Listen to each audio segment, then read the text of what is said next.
Ladies and gentlemen, she is taking talk shows to another level. She will inform, inspire, educate, and entertain you. And she is funny. It's Aisha on the A Show. Hello, beautiful people. Yes, it's time for the A Show. And I am your one and only Zainab Aisha Pasa, your host for the A Show. I'm excited. You know why?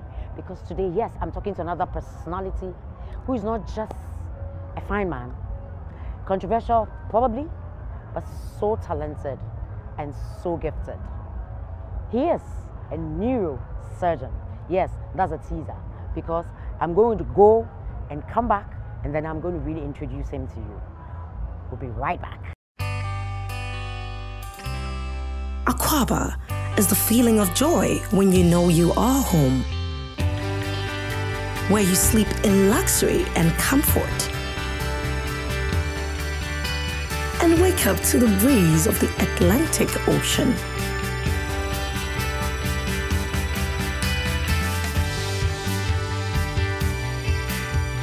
Aquaba to Labadi Beach Hotel, where the food is fresh and the smiles are genuine.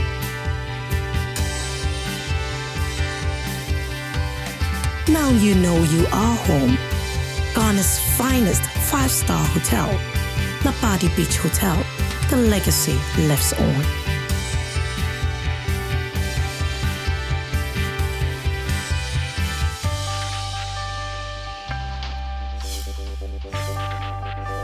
It's Aisha on the A Show.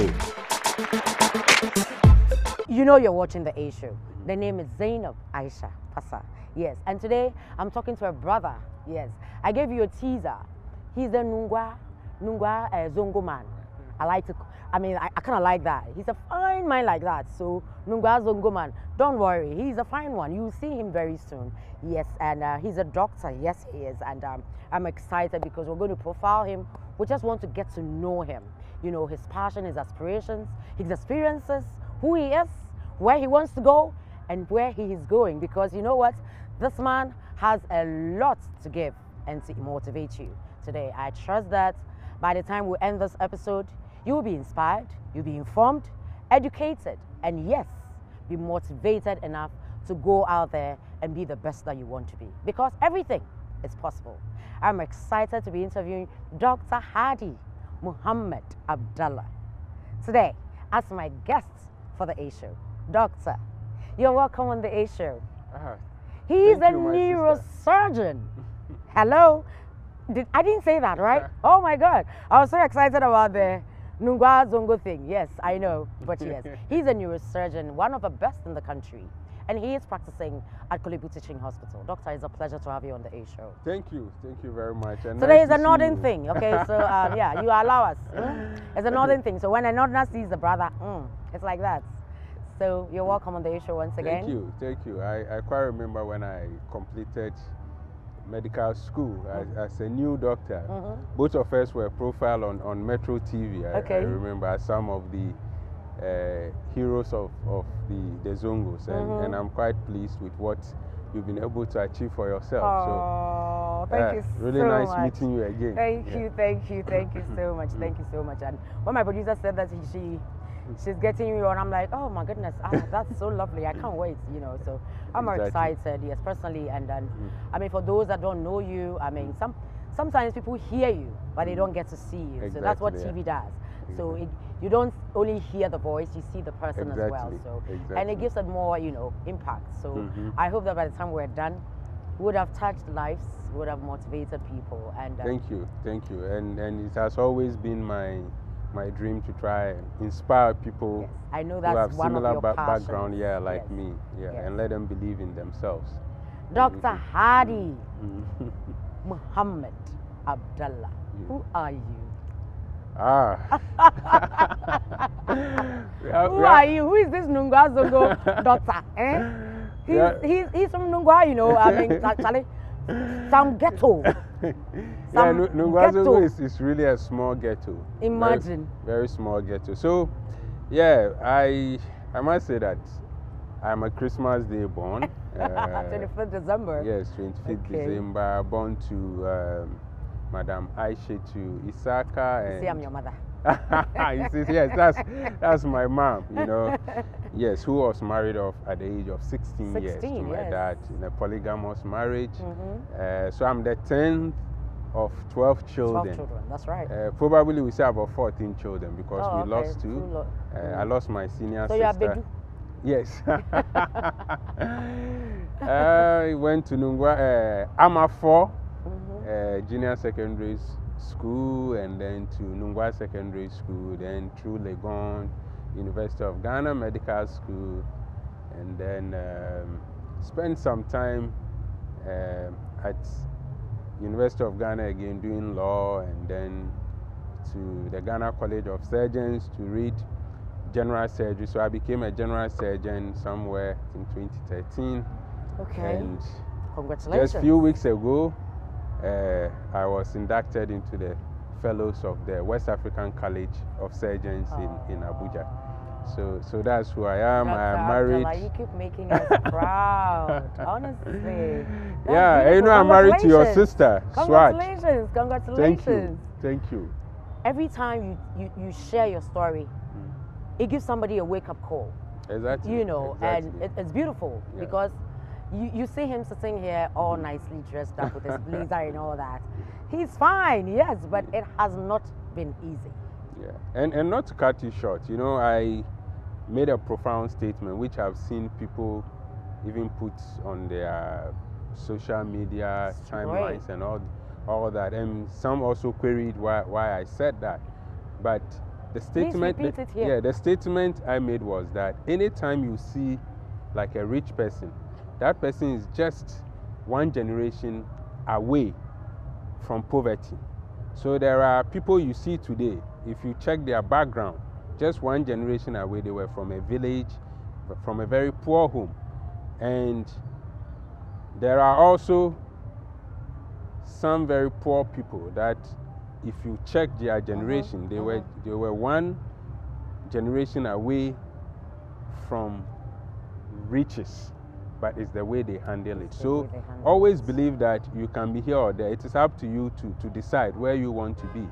And I must state here too that if you listen to my story, you may feel that I was deprived. You may have the impression that I was deprived. But from day one, I never saw myself as a deprived student. I was sacked school fees. I was caned for school fees, even though it wasn't my responsibility to pay my fees. But throughout all those difficulties, I never examined myself and told myself that no, you are deprived. You saw it as a privilege? Yes. So you didn't have education? No, the fact that I could sit in a class and be sacked school fees, that's a privilege. A privilege for you? And sadly, I don't have childhood friends. Yeah. I don't. Yeah. I don't have. I lost. That saddens my heart. Yeah. You know, because it's as if you lost your childhood. Exactly. You know, those I grew up with, playing games, you know, in the corners and ghettos that you spoke about. I lost them. Yeah. I lost them because they were trying to run away from the hardships in the Zongos to Europe. So see greener pastures. Yeah. One died during stowaway. One died in the Libyan desert, and one we don't even know where he is. Last time I heard, he was arrested with drugs in Nigeria. So that's how difficult it was. You know, and when I appear on programs like this, I always shed tears. Unfortunately, I don't have some pictures to show, but for those who attended University of Ghana with me, most of them will remember that I used to wear a chain with a fish on it. That was a chain that the one who died in the waters in Temahabo. He gave it to me. 3 days later, I heard he was dead. And I wore the chain till I got to medical school. Yes. And I feel it's time to remember them. And in some countries, still justice have never come to them. He died while security men watched him die. He was fighting for his life just because he was trying to hide in the ship so he could be in Italy. And he died. Nobody has been punished. To watch a human being die. Well, I think that they didn't see anything wrong with it because I think that they want to even blame you for trying that way. Exactly. Yeah. But that's how we're growing up. We don't put value on life. Exactly. Basically. Yeah. Exactly. But if I was able to get here, you can imagine what such a young man could have been able to achieve for himself. That's right. And you can imagine his age. He was around 16 years when that happened to him. And that is a sign of hopelessness at the time. He's passionate about life, you can tell. And you wanted to be a doctor. Yes. You didn't know how. I didn't. You had no I didn't even have. You didn't have mentor. any mentor. No. Did you have a mentor at the time you wanted to be a doctor? No, because in the community, no one had completed university. Exactly. We had only one, Mohammed Mimpo. He's with Ghana Commercial Bank now. He was the only one we knew was in the university at the time. So what made you want this so badly? So I heard of Dr. Mustafa. Okay. Who is described in those days as a mystical Mustafa, because at that time brain surgery was quite new in Ghana. Yes. And people have described me probably as the first neurosurgeon in the whole sub-Saharan Africa. And it was absurd to see somebody open the human skull and then operate on the brain and close it, or open the spinal cord and then operate on it. And so people felt that no, this is an area of medicine for spiritualists. This guy must have some spirit with him to be able to. So it was, but I felt, wow, if we had only one person in this field, there must be something special about it. So I started dreaming. And at that time, I'd never even seen a doctor before. Oh my goodness. Because I remember during those days when we were sick or had malaria, my mom would ask us to go to somewhere greater estate. You know, it was all bush those days. So we go and pluck some few plants and then we cook it with neem tree. And that's what we used to treat ourselves those days. But my dream even got bigger when finally I got sick in 1991. I had lost my dad, and my man had sent me to Lashibi to train. You lost your dad at a very young age. Yeah, very, very young age. Yeah. My junior brother, he had just been born, so he really doesn't know our dad very well.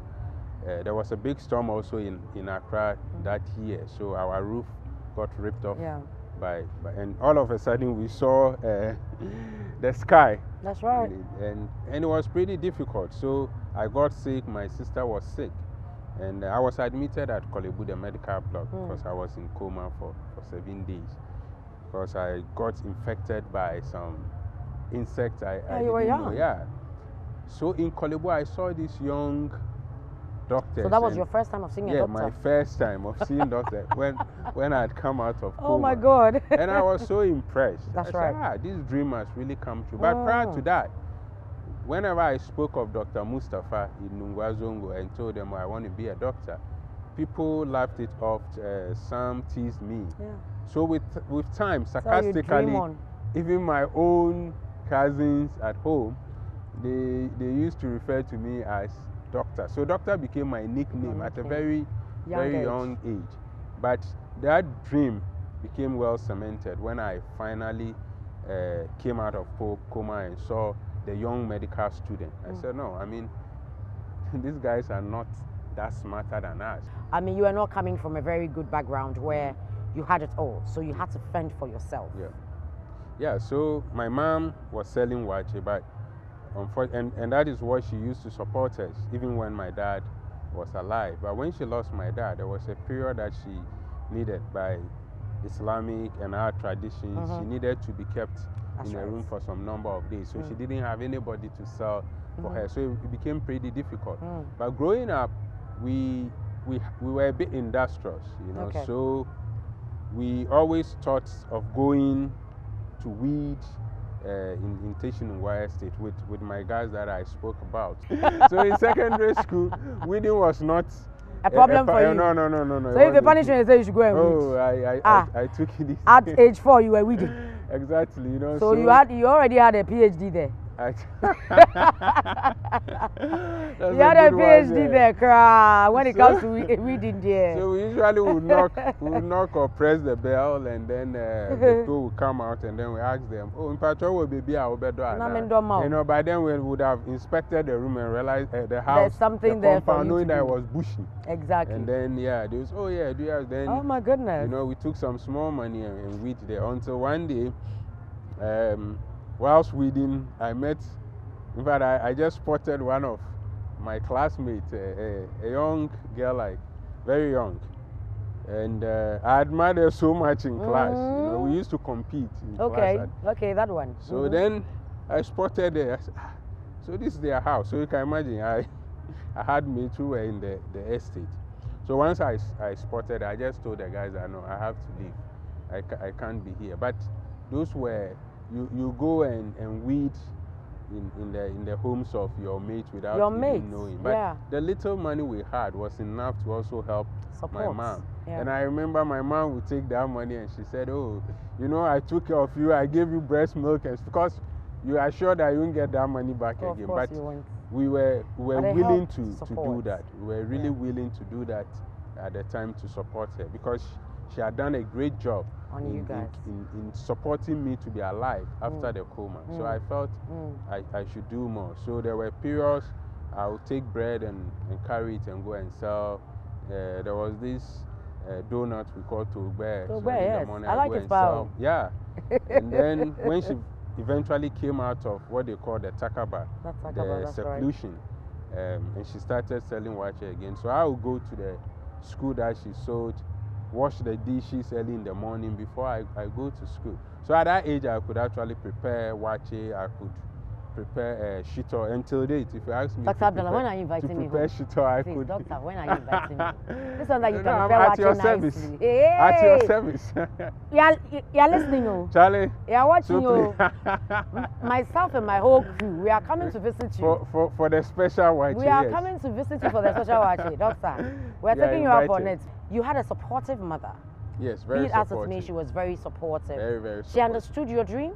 Oh yeah, she understood it. She wanted you to have it, in as much as she was very, you know, she wasn't able to give you all that you needed. Exactly. But she encouraged you. She really encouraged me, and she told me a story. But you know, being a scientist, sometimes you don't believe in this story. Yeah, but she once told me that when I was born, I had like a sack. So some people thought I should become a riga because I came with the amniotic sac. And I was born just at her door. She couldn't even enter the room because she had traveled, and whilst coming, she just realized that baby was coming. By the time the carpenter came to open the door. So your arrival in this era was epic. Yeah, and I just came out, and then she told me when she was pregnant with me, she used to go sit under mango trees, somewhere around Graders, I spoke about, to eat like mangoes and all that. And throughout her pregnancy, she used to do that. And she claimed she used to see things. And then one day, whilst carrying me at her back, somebody appeared to her and told her that I'll be a great person. And among her children, she's never had that experience before. So she always felt that there was something special about me. So even periods that I always got sick during my childhood, she always felt that no, I must be kept alive, and she tried her best to do the best that she could for me. So she actually put me in an international school at the beginning. All her money that she had, she tried to gather it, you know, but it was unfortunate after the death of my dad. I had to go to like Saito, which also proved to be quite valuable. Very valuable. Very, very valuable. You gather some experience, eh? And that's where I had teachers. That's a good thing about Saito, that many people, you meet teachers who believe in you and they will push you. I had teachers who I am always thankful to my mom for taking that decision of they moving us because of common entrance. Yes. And I think that first step in the private school really helped you. and insight. So that's where actually my confidence got built up, because I was doing so many things. I had one teacher who had JHS2, told the JHS3 student that Hadi can beat all of you, so I'm going to get him to write the JHS3 exam. And I came top. You know, and those little things tend to build your confidence, they encourage and make you feel good. Yeah. So when you meet people who want to look down upon you because of these experiences, you always confidence. I never lack confidence. You're a nothing man. What are you talking about? You can never be. I beg that one. Forget it. You are a very confident man. It's in the From genes. birth, it is in your genes. So if you're watching us, yes, I'm here with Dr. Abdallah Mohammed Abdallah. When you are appreciating a man and you know where he's coming from, you tend to appreciate them more. You know, so that is what we're trying to do here on the A Show. If you've heard the name and you've never seen him, he's here. Yes, he's here on the A Show with myself. With my sister. Oh, okay, my and darling. my mom as well. I mean, he's my son. At this juncture, he's my son. Oh, I take it. Because his mom is my namesake, yes. We're special, you know. We must be obeyed. If you don't know the meaning of Aisha, my name is she must be obeyed. Yeah, and they are really strong women. Oh, we are very to the core. Yes, very we strong. are. Yeah, and I admire your mother, honestly. She, at least, if not for anything, she taught you how to cook wachi. Not that alone. Which she taught we are me coming how to to eat, write the so- numbers. Oh, my Even though goodness. her education was curtailed. Oh, yes. at a Don't very go there young with age. those women. No. Yeah, You know, Yes, the smartest women in this world are the women that sell. yeah. Very, very smart. Very smart. They don't have any financial background, but they are the best financiers. Trust me. I agree with you. And trust me. I mean, I think that we tend to even underestimate them. They are so Yeah. smart. Yeah. We don't have an idea. Dr. Hadi, from Legon, you knew you were going somewhere. Yeah. Yeah. In Legon, the medical school admission has changed. I mean, in Legon, you had to like slot it out with other students from some of the top schools. Yes. And I attended Nungwa Secondary School. Yeah. And to be fair, really to be fair, I didn't even know a school called Presec. Presec and all those things. I didn't You know were in those your schools, world. You know, and really I had distinction at JHS level, so I could have attended all those schools. All But those for us, schools. NUSEC was very special. Yeah. And NUSEC was actually built for a king, for the king of Nungwa. So we always saw it in that respect. And really, to be fair and be honest, on the face of it, NUSEC looks like a second-class school, but it's a very, very, very good school. Very, very good school. Yeah. And you'll be surprised the number of people that Have it has. gone through that. So it's yeah. really a privilege to be Yeah, an to have been Abladi, there. to be a royal. And there, I had several interview shows, the national interview, sorry, what do you know competitions. And I met students from other areas. So Okay. when we arrived in Legon, I had just 2 mates. Of course, schools like Presec, Gehe had a lot of schools. But I must say that my mate from Gehe actually helped me. So there was one lady from Gehe who approached me and said she had seen what I could do in maths and physics and statistics, and she wanted me to teach her. You know, and with time, she brought other ladies from Wesley Girls, and we respected Gehe highly. So once I had them approaching me and wanting me to be part of their study You have to group, respect them. and I listened to some of their comments those days. I mean, one of them was, "Oh, this guy is a genius." You know, when you teach them and you help them go through some difficulty, and those words, those little words actually motivated me. I felt, no, I can make it to the medical school. But it wasn't easy, because whenever I returned to my hall and I meet some of the science students who couldn't make it to the medical school, and they would tell me, there was one of my colleagues called Banda. He came from a very powerful family, and even him, he couldn't make it to the medical school. So it's not just about the results that you get. And then they pointed some Jehovah's Witness guy, I think it was called Oansa, who had all the A's and didn't make it. And you are from Zongo, your family background, nobody even knows you, and you want to make it, you won't make it. So I realized actually it wasn't going to be easy. My only chance was to get A in every subject and get 4.0. Yes. And if I go in and I don't make it, at least people could point to me and say, oh, this guy is one of the guys who got 4.0 and didn't make it to the medical school. Yeah. At least people will appreciate the fact that I wasn't lazy. So even though I had to play football and play table tennis, because being part of the sports team also gave me the opportunity to be given a hall of residence in a so I was in the annex. I had an inner room. I think I started from the main hall. I was given an inner room. Okay. And then secondly, I had the opportunity to be given coupon to eat at the central cafe. And that was enough to also help me with feeding. So I go and train that table tennis or football, and then I go and study. There were times I spent my periods in the mosque trying to read. There were periods that I go beyond N block. You know Legon very well. So N block, there was like a valley where we go and hide ourselves since morning. But that is all I had. That is all I had, because I didn't know anybody. I couldn't go on the protocol list, which was very rampant at the time. But I knew that at least I had eyes to see. That's right.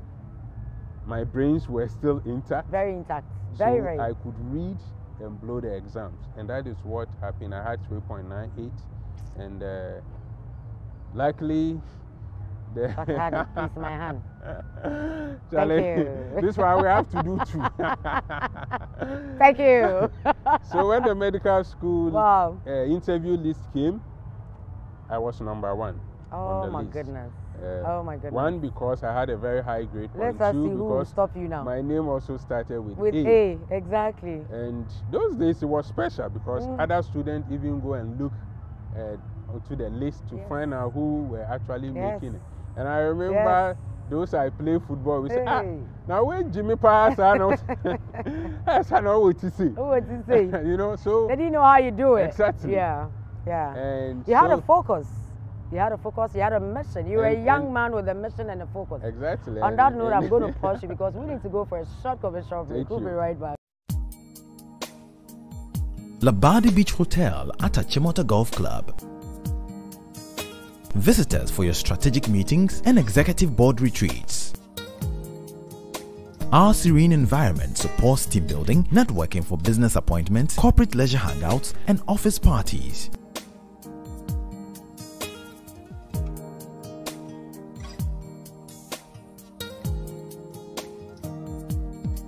Bring the family and learn to play golf as the kids develop love for golf. And while at it, enjoy great cuisines from our renowned chef, Gary.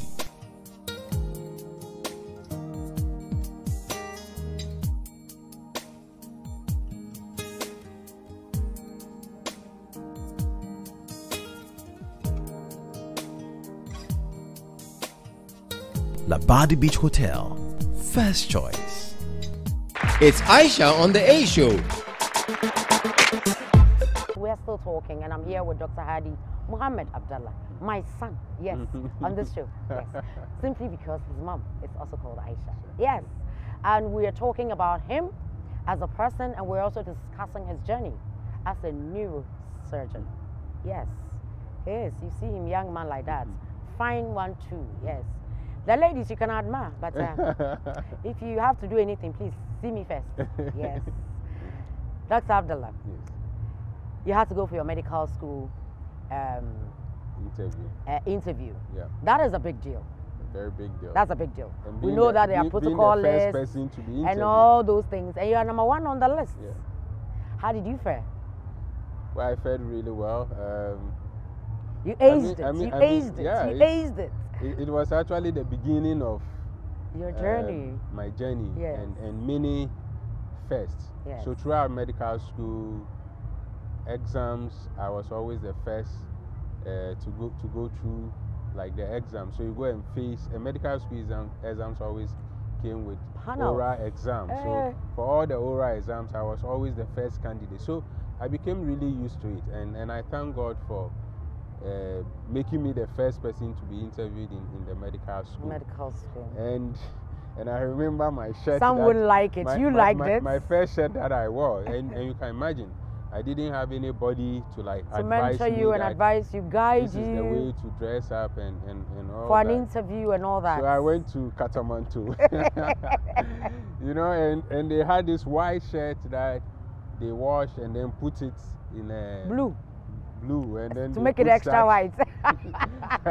You went to get yourself one. Charlie, white, and hey. I came. So when I came, some people were in suit, you know, and yeah, but you thought you were looking very very good, you know, but I was surprised, but I didn't let that deter me. I said, after some of them I did better, and we knew our results, each of us, because you know they paste their results, so it was easy. So I felt it was enough, and I was able to go through it, and they selected me to start medical school, and then the next thing was paying fees, which was a bit difficult, but I managed to work throughout, because even at secondary school, as I said, I was working. You were working to pay. So from time to time, then I have teachers or some members of the family or external family members who will help. But for medical school,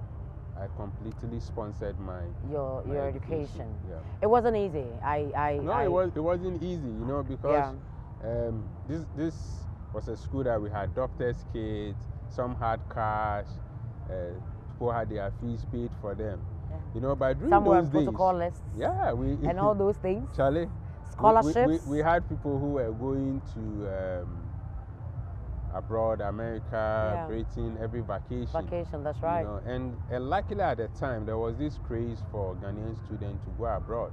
So without knowing anybody in the UK, I managed to get a visa by using the mail. There was this mail you could write an invitation letter. So I used that.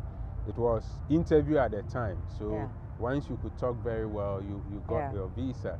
So you are used to interviews. Yeah. I mean, yes. So you were able to. So I had my visa, and then I borrowed some money from my sister, and then some few people, and then share went your to first flight experience with me. You know, and I remember I had an uncle in Germany. When he heard because my mom called him to tell him that I was going to Germany. I was like, who do you know there? To England. So who do you know there?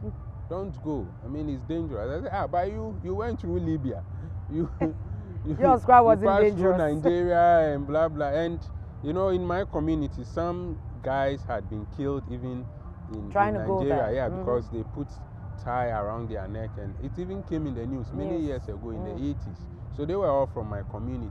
So I told him, look, you passed through the desert, I'm going to sit in an aircraft. That's right. But I was so naive, and the way I spoke, he felt, well, this boy is daring, let him go. So he couldn't even tell me to get a jacket and all that time. Because the weather is not friendly. So with a black t-shirt in winter, I had a small backpack, and I was good to go.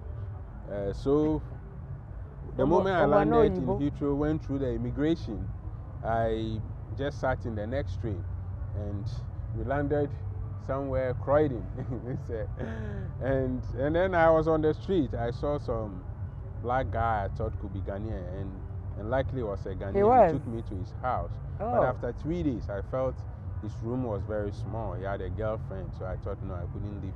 So I started calling some of my friends who were well endowed, had their and so I mean they've heard there's a town called Telford. If I go there, I may be able to get a job and rent a place. So I went to Telford, and that was the beginning, where I worked for 20 hours in a day.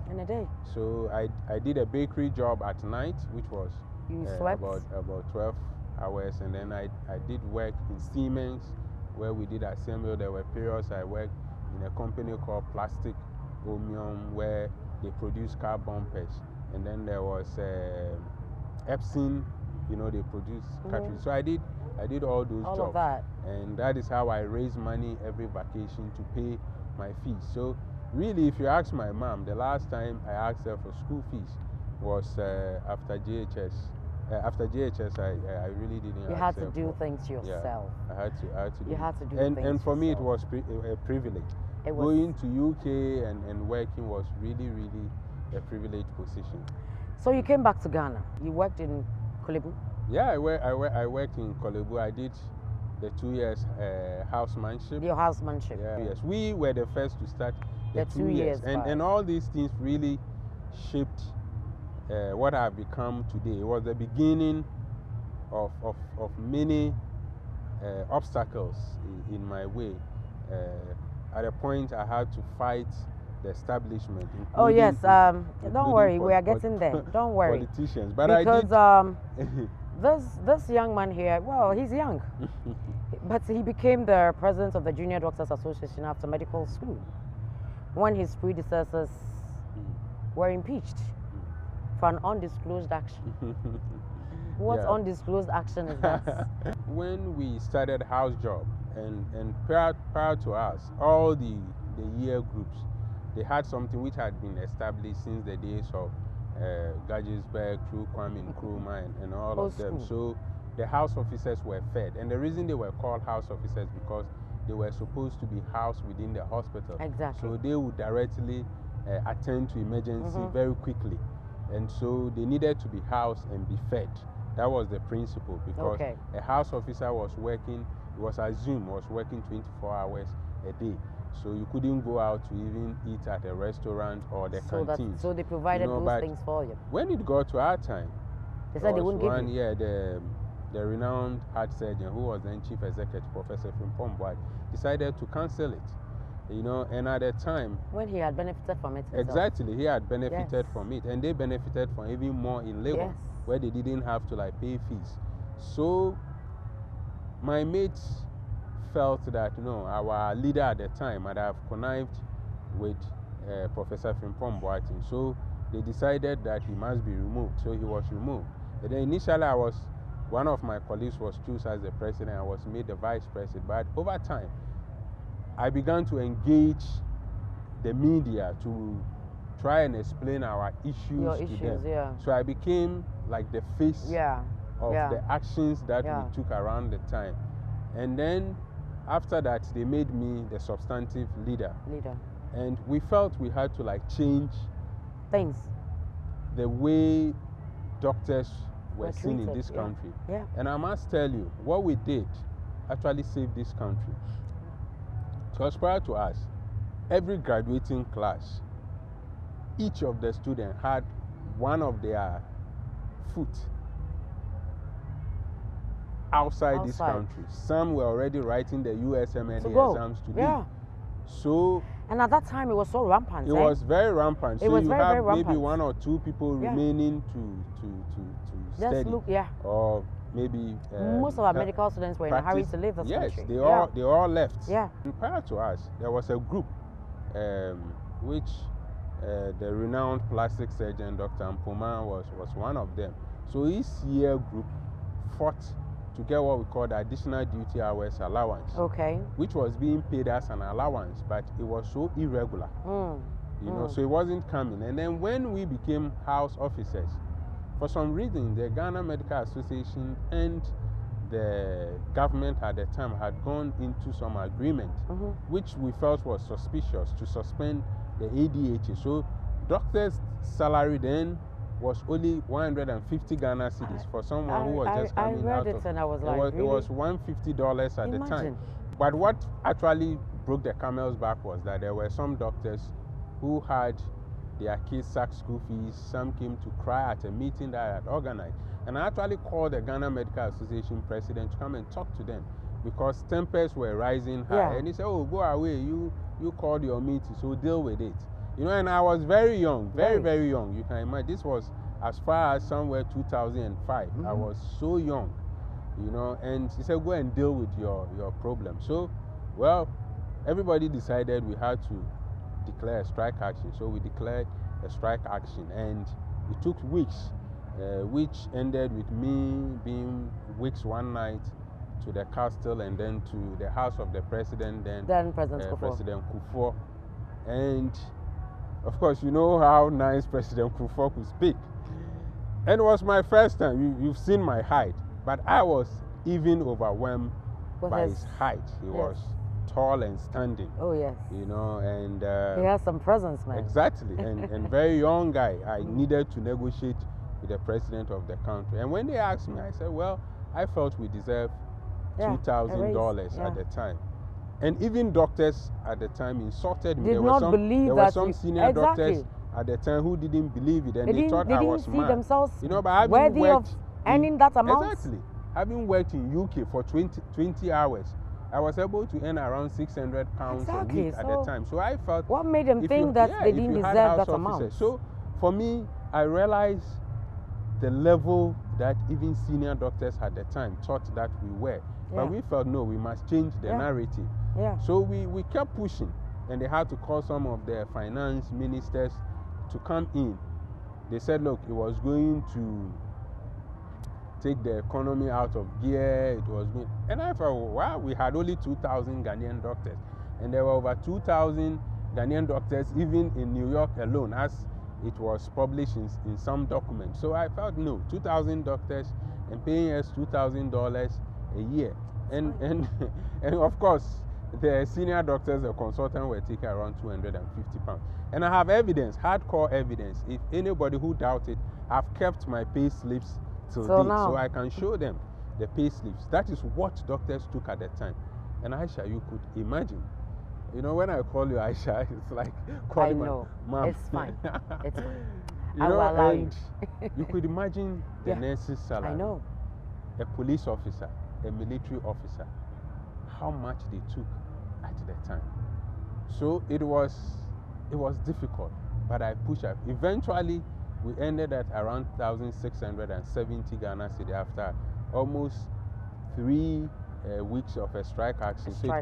And we ended around $1,700, which was good enough. Yeah. Unfortunately, that sparked a lot of strike action by the various labor unions, because some of them felt, what if you are going to pay young doctors that amount of money? We also need that. And I was never forgiven for that by the government, and then by some of the senior doctors who were close. It had already been declared that you'd be a great person. You had your own doctors who didn't agree with you on so many things. So many things. And some, but now they are benefiting from them. A lot. Yes. A lot. Because for me, and it's arguable, we can debate it. That's fine. Ideally, I shouldn't be talking about it. We should have doctors who this have impacted on to really talk about it. Be the ones to say it. Because I've always appreciated those who fought for the additional duty hours allowance. But I feel that the actions that I took together with my year group, and if I mention some of the guys in my year group, you'll be amazed. Dr. Omani Boama was my classmate. There's one Yao Pebi from Sefogan. There's an MP now called Afri Ayu. They were all my mates, and to be selected to lead this all of group, these people, because these are all leaders. They are still leaders today. Yes. You know, looking back, I think that was special because I come from a group of leaders. I really come from a group of. It's a special class.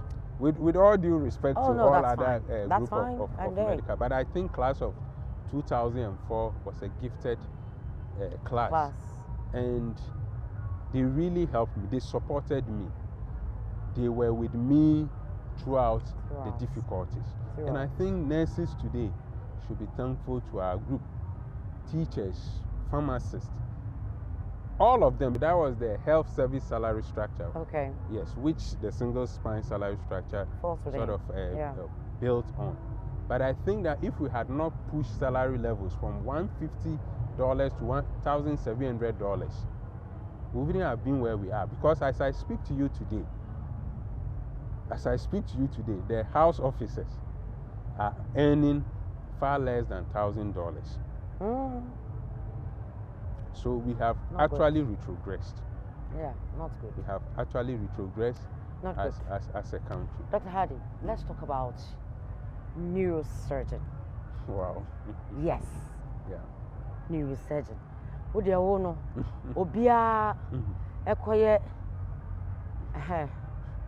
Obia fa baby. We also pay brain. Yeah. Ope say, Ushe nipa dream. Yeah. And then nipa dream pacho. Then I will. What you going to do then? You know, this was my childhood dream. As a child, I had 2 dreams. Okay. In fact, I describe one as a fantasy, which later I'm sure we'll talk about it. But this way. But you think that you've achieved both, though? No, I've achieved both. You've achieved but your there's fantasy one and third you've achieved one your dream. I won't mention. Eesh. I'll see you in chambers. Yes. there's one third one. That is the last one, and I believe it's possible. Great. For the sake of all Zongo children, for the sake of those in the ghettos, I think I must fight to achieve that. It's possible. And virtually it will inspire not children only in Ghana, but maybe children across the world who are in similar situations.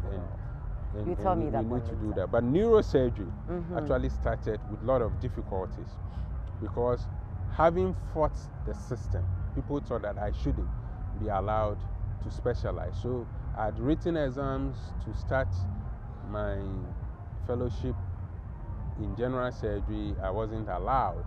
And for 3 years running, I tried. They did not allow me. I was kicked out of Kolebu. I went to Winneba. But later Winneba we can talk about. Winneba was also a blessing. But finally, there was change in government. The rector was removed, and then they accepted me to do the program. So I started after 3 years. I graduated as a general surgeon.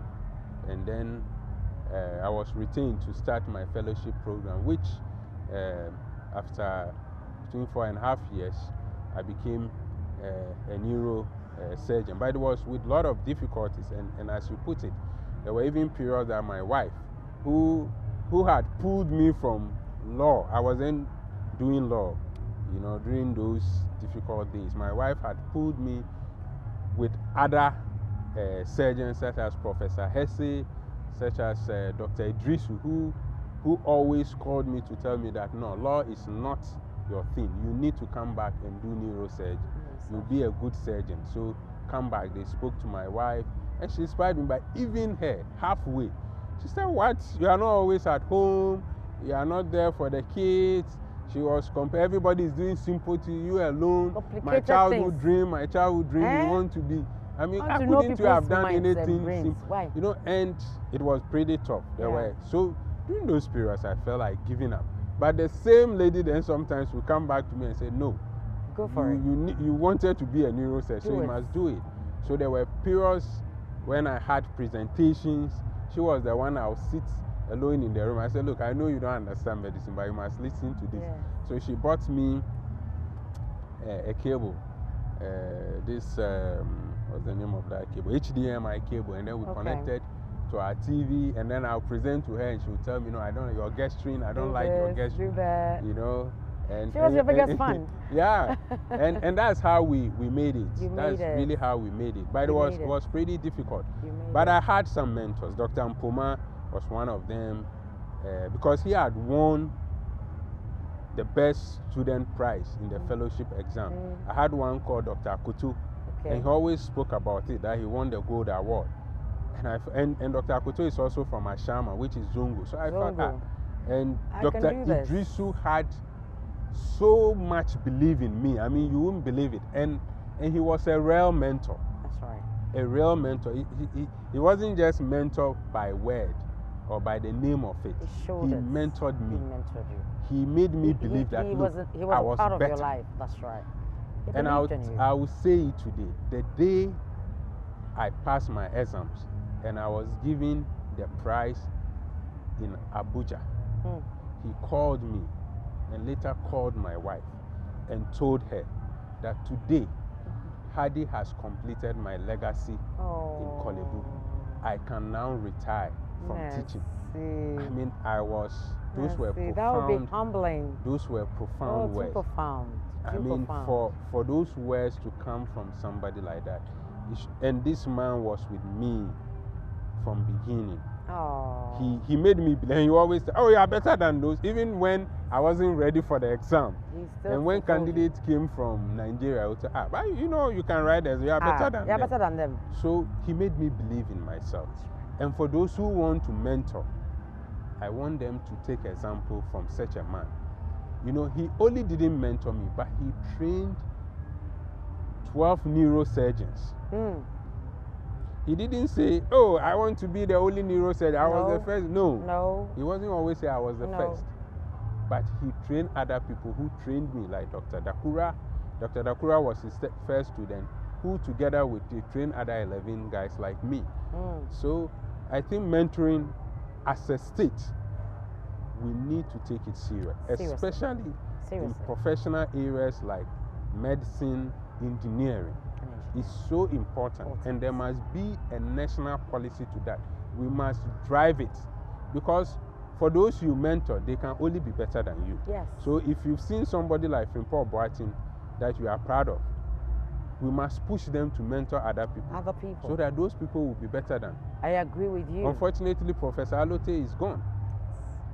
He's gone, but in the field of mathematics. Our prof is gone. And I'm looking forward to Aisha mentoring other people. Oh my goodness, trust me, my darling. We're doing that, you know, Great. we're doing that. I think that we should be doing more of that. For me, it's a personal calling. You know, mentoring, and I kind of agree with you more that we should, you know, experiences teach us a lot of things. A lot. And it's only the person that has felt it that knows it better than the person that is imagining it. So it's good that you always, you know, are accessible and enough those to who share want to be a neurosurgeon, they should believe in themselves. It's possible. It's possible. You know, and medicine, let me tell you, to be fair, medicine is for average students. For average students? Yes, and as a country, we've taken some of our best brains and put them in the field of medicine. But some of those guys should actually be doing engineering, astronomy, and creating things for our country. Dr. Abdallah, you have said it, and it's true, because, you know, I have met a few doctors that I have asked, that I have gone to their consulting room. They are going to be attending to me, and I asked them, did you always want to be a doctor? I said, no, my parents forced me into it. Yeah. I mean, I've met a lot. Because if somebody got by virtue of what I do, so I mean, it's easy to just. Exactly. So I said, did you ever want to be? Because you know when somebody is passionate about something, and when somebody is just doing because they have to do it. Exactly. You can always draw the difference, you know, in the line. So because some of them really wanted to be engineers, and some have been very fair to say that, oh yeah, my parents forced me into doing medicine, because if they had their own way, they would have done something else. So you just said it right there. You know that probably those that were forced into medicine should have been forced to do engineers rather, or to be into engineering. Wow. And we should have been building aircraft, cars by now. No, you know, we think so little of ourselves. Yes. You know, it's because we've also looked down upon science and technology. Do you think that we've looked down upon science and technology? Oh, no, we have. I think that we've always seen science and technology as, hey, such a big deal. No, you see, that is only for the, you know. It's because of medicine. It's for the sharks like you. It's because of medicine. It's because of medicine, honestly. Honestly. And if you go to the Zongos, there are better kids than me. And truly, when I completed medical school, and my first interview by Koblan Dumomi, so rest in peace, the whole of Neurosurgeon, the kids were listening to. I did a program with you where the two of us were profiled. Yes. The kids watch it. Yeah. And today, I can proudly say that after me, we have 4 doctors from Neurosurgeon. One lady who is specializing now to be a radiologist. How many neurosurgeons do we have now in the country? Yeah, we have about 17 active. 17? Yeah, active neurosurgeons, yeah. Nice. About 17. That's very impressive. Some countries don't even have one. It's very, very impressive. I'm impressed. And this year, Oponwia went to Twitter to put up that Liberia has had its first neurosurgeon. It's a big deal. And that is how, Wow, wow. Doctor, how do you come back? I will. By virtue of the fact that I'm your mother. Yes. I am actually ordering you. In fact, you will have to come back. Yes, mommy. I can't do anything. Thank you. Thank you. So you would come back because I want us to talk about your profession, neurosurgeon. I want us to talk about it because I think that we need to get a better understanding of what you really do in your field, because it would be very informative for a lot of people. Exactly. It'll also, you know, inform a lot of children, like you're saying. Yeah. People in Nungwa Zongo can be better than it really you are, makes a but change. they It really need makes a to change. understand, you know, because some, thank God, some their parents can afford it. Exactly. So they probably wouldn't have to go through the stress and the hassle that you went through, but they need to be properly guided. Exactly. You know, and the fact that you love to mentor, it would be good to have that discussion so that we talk about it. And I really thank my mom, my wife. She's Haji Aisha, we thank you so much. been What's the name awesome. of your wife? She's Swad. She's your small girl. Swad Sufia. Look, what did I just ask that? My bad. Mabinu. So, you know, guys like you, I'm sure mentored her with Samira Yakubu those days. Yeah. Yes, we did, So, and we're happy. So I know she's your small girl. Oh, yeah, she's my sister. Yes. She's my sister. She's married to my son. So yes, it's an the- order. yes. It's an order. And, then, And for Dr. Idrisu and his bless wife, that man too. Dr. Dakura, Dr. Akuto, Dr. Banka. These are serious neurosurgeons. Yes. Serious Like I said, neurosurgeons. I want us to talk about neurosurgeon in its fullness of Yes. it. And let me tell you, it can become one of the main foreign exchange earners in this country because we are operating on people from as far as Congo, from Rwanda. When you come to our clinic, it's like a market. It's choked. Oh my goodness. We have patients across Africa who come here for surgery. Dr. Mpoma mentioned that to us as well when he came on the show. They are gifted. Yes. When you come to neurosurgery, you we will find talk some about of the it. most I'm gifted hands. excited already. We are coming back soon. Yeah. Sooner than I actually and thought you would we actually found a progeny of my goodness. Dr. Ben Carson. Oh. He's called Dr. Banka. He's also in Dr. Kolebu with Banka. us. I've heard his name. Yes. I haven't met him. I have he heard was Dr. at John Banka. Hopkins. He's here. He went to my medical school. He did his neurosurgery. You know what? My there. producer is being a thorn in my flesh know. right now. My I know. producer is being a big thorn in my So flesh next right time now. we'll put a brain here and Yes, dissect it. we'll put. I really want us to do that so that Exactly. we can dissect and bisect the brain. Exactly. You know, because I'm intrigued. I want to do this. So Exactly. sooner than we think or we thought, you're going to be back. He's my son, so I'm happy that he will come back. When mommy calls, you run. So he will come back. Thank you so much. Hadi. Oh, and he'll be running to mommy. Say yes, mommy. I'm right Yes, here. Mommy, I'll be here. Dr. Hadi Mohammed Abdallah. Thank you so much for honoring our invitation. Thank you, Aisha. Thank It's a you. pleasure to have you here on the A Show. Like I said, this is just part one of us having him. He's going to come back and educate us more on what he does and does best. You heard us in our interaction that he's also a lawyer. This one is too much. I ran away law student. No, he will go back. He will definitely go back. When the time is right, he will go back. Yes, because it is something you have to finish. So you go back. Thank you so much for honoring our invitation. Thank you. We'll go for Aisha Moments. We'll be right back. It's Aisha on the A Show. It's time for Aisha Moments. You know how we do it. I give you my opinion about everything that has been discussed. We met Dr. Hadi Mohammed Abdallah. You heard his struggles. You heard his journey and how far he's come as a person. It wasn't easy, but he did not relent. He had a dream, he had a passion. He thinks that he's yet to even fulfill some of his dreams, but he hasn't done badly for himself, looking at where he's coming from. If you're watching us and you're dreaming, I keep telling you, it's good to dream, but don't just dream, actualize that dream. Dare yourself enough to go for it, because once you start it, if you're passionate about it, help will come and you will be able to really pursue that dream for it to become a reality. Tomorrow, it will be your turn sharing your story and your journey with us. If we have more mentors in this world or in this country, our generation or the generation before us or after us will be a better one. Doing what is right today means no regret tomorrow. Stop dreaming and actualize your dream. Until I come your way next week, I'm beautifully styled by Chic by Siba, my hair by Glamour Hair, and this beautiful surrounding is the plush Labadi Beach Hotel. I love you for watching, and I'll see you next week.